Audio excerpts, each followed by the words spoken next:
మహారాష్ట్ర రాజధాని ముంబైలో రెండో రోజు వర్షాలతో అతలాకుతలమైంది. 6 గంటల్లోనే 200 మిల్లీమీటర్ల వర్షపాతం నమోదైంది. దీంతో నగరంలోని రోడ్లన్నీ నదులను తలపించాయి. జనజీవనం స్తంభించిపోయింది.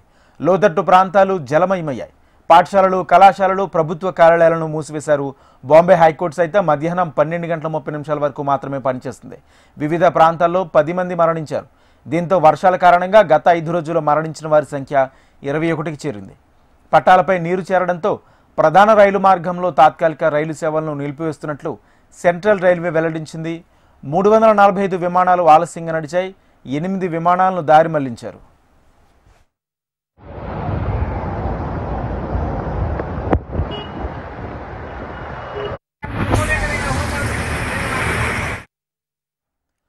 ముంబైలో భారీ వర్షాల ప్రభావంతో మంగళవారం పలు ప్రాంతాల్లో విద్యుత్ సరఫరాలో తీవ్ర అంతరాయం చోటు చేసుకుంది.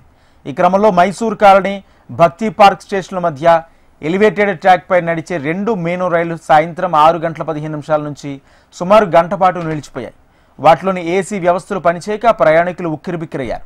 చివరికి అగ్నిమాపక సిబ్బంది మోనో రైలు కిటికీలు అద్దాలను పగలగొట్టి వాటిలోని దాదాపు 782 మంది ప్రయాణికులను సురక్షితంగా కిందికి దించినట్లు మున్సిపల్ కమిషనర్ వెల్లడించారు.